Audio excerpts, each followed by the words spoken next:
Namhlanje into besihlangene ngayo ukutshela abantu base KwaZulu Natal ukuthi one kunalama messages abantu abawatholayo abawoqhibukhowe amanye uthola ukuthi ama message amadala asendwa abantu ukuthusa abanye ngokuthi this is what is happening.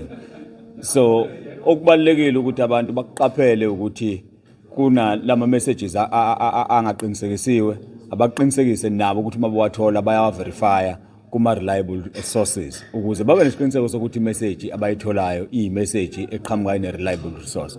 Number 1. Number 2 is that KwaZulu Natal noma ke South Africa siyizwe linemthetho nenqubo nemigomo. Akungeke kube into eright ukuthi bese sibonakala njengabantu abeseka iteleka ezinye zazengekho emthethweni. Number 2, asikwazi ukuthi sibe nesigejana sabantu esifuna ukuyibambela umthetho ngezandla ngoba kusho ukuthi ngamanye amazwi besilwa nezwe lethu uqobo. Ingakho kubalekile ukuthi kunoma ngabe yini eyenziwayo ayenziwe izinhlaka ezisemthethweni. Uma ngabe kukhona inkinga akhona amaphoyisa akhona ama law enforcement agencies la abantu kufanele ba report khona.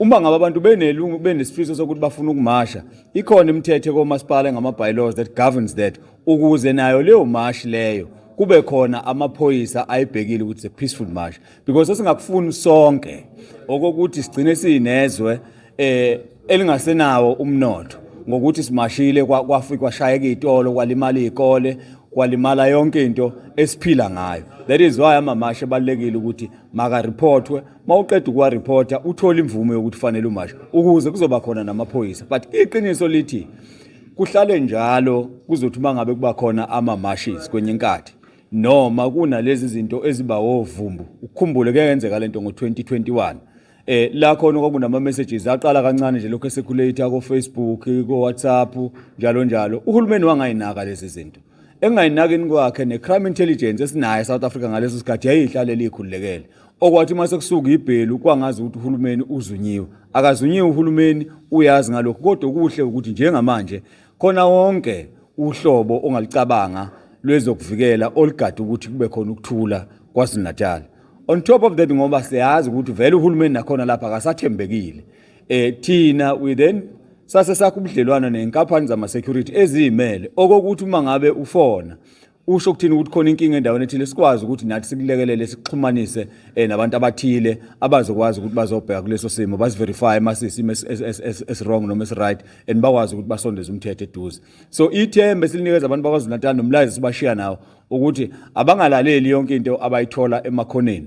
Number 1. Number 2, abangavuma ukudukiswa. Number 3, ungadlulisi imlayezo ongenasiqiniseko nawe ngayo kodwa qinisekisa ukuthi anything oyibonayo noma uyisolayo uyayireporta emthethweni khona izokwazi ukuthi attend on time. Kodwa futhi angeke size sikukhuthaze ukuthi abantu babe neqongololwana bahambe bezima noma beyofoma iteleka ezingekho emthethweni ngoba lokho kuyodala ukuthi kube khona ungquzulana phakathi kwamaphoyisa nabo labo bantu abafuna ukuba seyitelekeni asibe semthethweni iteleka ilungelo labo le constitution. Kodwa thina njenge Democratic Alliance KwaZulu Natal noma South Africa asikwazi ukwenza into engekho emthethweni. Wonke umuntu ufuna ukusebenzisana nathi nofuna ukwenza into angakhohlwa ukuthi kukhona iconstitution, angakhohlwa futhi ukuthi khona nama bylaws, angayikhohlwa yonke imithetho ekhona egovernishe izwe ukuthi ikhonela ukuthi isigade nokuthi nathi sihloniphe. It's our responsibility. Kungenzeka ukuthi njengoba ngisho ukuthi izinto mase sithola endaweni ezahlukene. Omunye wabantu abajwayele ukuthi bamobilize ama-march uthe bona umhla ka30 abawubekele ukuthi bazoshanga abantu bawubekele uhulumeni ukuthi abathutha abantu kodwa uhulumeni bangabe ngeke kwazi ukwenza lokho akabuye ezosho kubona bese yasho futhi ukuthi udinga isikhathi esingakanani ukwenza lokho. So ingakho into yakusasa sithi noma ngabe kufanele kuekhona amaphoyisa nabantu abayireport lezi zinto kodwa futhi akekho umuntu ovumeleke ukushaya omunye South Africa. Akekho futhi umuntu ovumeleke ukubulala omunye South Africa. Akekho futhi umuntu ovumeleke ukuthi abuze omunye ukuthi unalo ipass noma unalo yini. Uhulumeni ofanele abuze lo muntu ukuthi unayo imvume yokuba se-South Africa noma cha. Ngoba inkinga iqala la ekuthenini ubuze umbuzo right ubuze umuntu wrong.